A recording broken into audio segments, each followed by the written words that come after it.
Hello and welcome to your own channel Teaching Giva. Hello बच्चों, आज हम worksheet number 57 करेंगे जो कि 6 to 8 क्लास के लिए जनरल वर्कशीट है। 6 to 8 क्लास के लिए जो अलग से सब्जेक्ट वाइज जो वर्कशीट्स आ रही हैं वो भी हमने चैनल पर डाली हुई हैं। आप चाहें तो वहाँ जाकर उन वर्कशीट्स को ही वीडियोस को भी देख सकते हैं। और चैनल को सब्सक्राइब करना मत भूलिएगा और बेल आइकन को ज़रूर प्रेस कीजिएगा ताकि अगर हम कोई भी वीडियो डालें तो उसका नोटिफिकेशन आपको मिल जाए।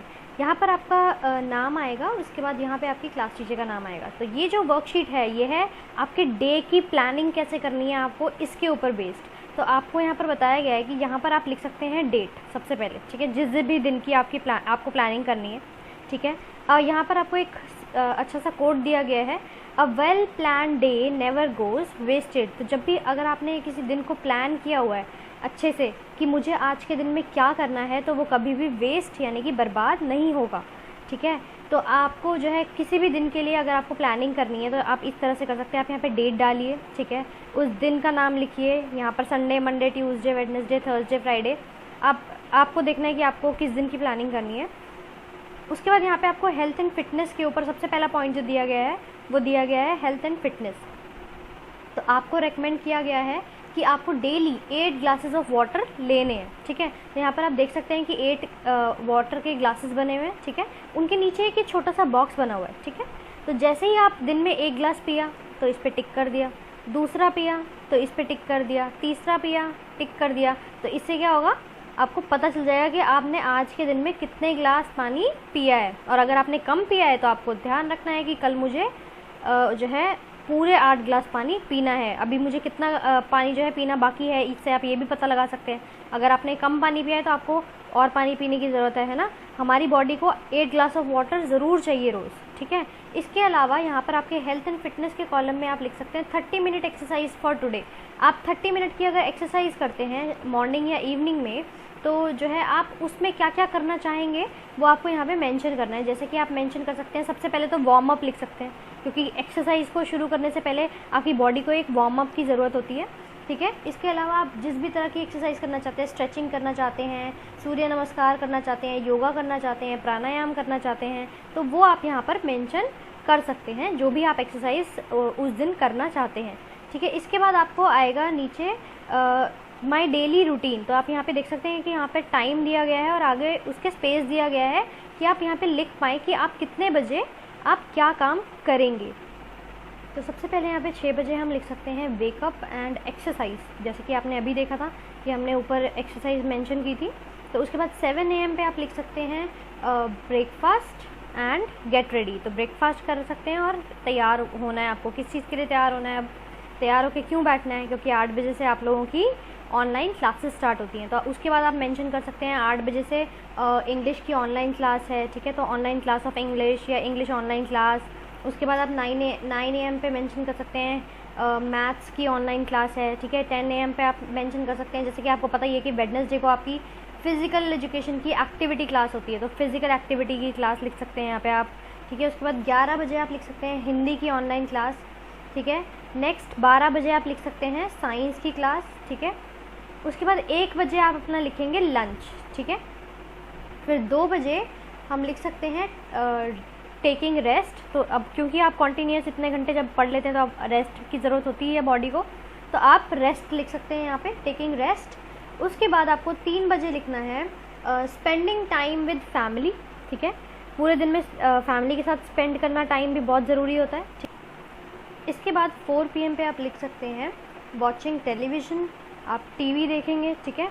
5 PM पे हम लिख सकते हैं कंप्लीटिंग वर्कशीट्स। तो और क्लासेस के बाद आपको वर्कशीट्स भी दी जाती हैं करने के लिए, होमवर्क दिया जाता है, ठीक है। एक तरह से जो भी आपको वर्कशीट्स मिलती हैं, ठीक है, वो आपको नोटबुक्स में करनी होती हैं, तो कंप्लीटिंग वर्कशीट्स। इसके बाद 6 PM पे आप लिख सकते हैं प्लेइंग विद माई ब्रदर और सिस्टर, ठीक है। खेलना भी बहुत ज़रूरी है ना, वो भी एक इम्पॉर्टेंट पार्ट है हमारे दिन का। उसके बाद 7 PM पे आप लिख सकते हैं helping my mother with house hold work और डिनर, ठीक है, कि मैंने अपनी मम्मी की जो है घर के काम में या डिनर बनाने में मदद की। या इसके अलावा अगर आप कुछ ये लिखना चाहते हैं कि revision of subjects taught in online class, जो भी आपको क्लास में पढ़ाया गया उसकी आपने रिवीजन की, तो आप ये भी लिख सकते हैं। इसके बाद 8 बजे आप लिख सकते हैं डिनर, ठीक है, कि आपने 8 बजे डिनर कर लिया, उसके बाद आप सो सकते हैं थोड़ी देर बाद 9-10 बजे, ठीक है, क्योंकि 8 घंटे की नींद लेनी भी बहुत ज़रूरी है, सुबह आपको वापस 6 बजे उठना है, ठीक है। तो चलिए उसके बाद नेक्स्ट क्वेश्चन देखते हैं।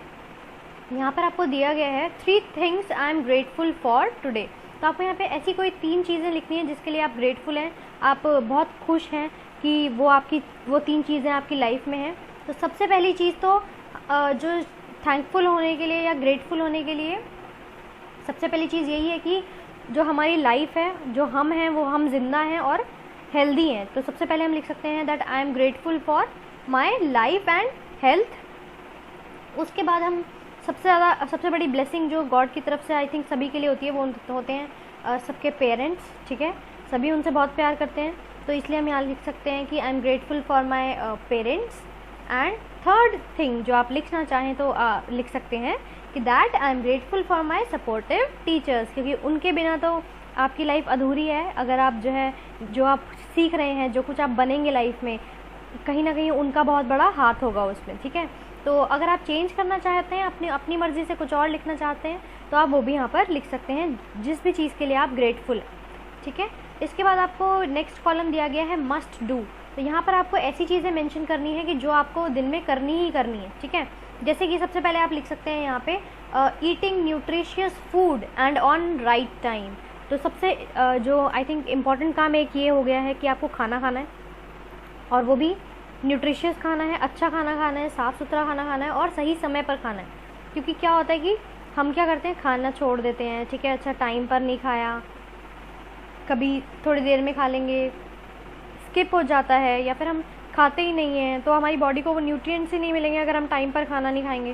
तो ये आपका सबसे पहला पॉइंट होना चाहिए। उसके बाद सेकंड पॉइंट आप लिख सकते हैं हैविंग 8 ग्लासेस ऑफ वाटर। आपने अभी ऊपर पढ़ा था कि 8 ग्लासेस ऑफ वाटर तो आपके उसमें मैंशनड ही थे, है ना। उसके बाद नेक्स्ट आप लिख सकते हैं रिस्पेक्टिंग एल्डर्स, बड़ों की इज़्ज़त करनी है, ठीक है, रिस्पेक्ट करनी है, बड़ा भाई हो या बहन हो।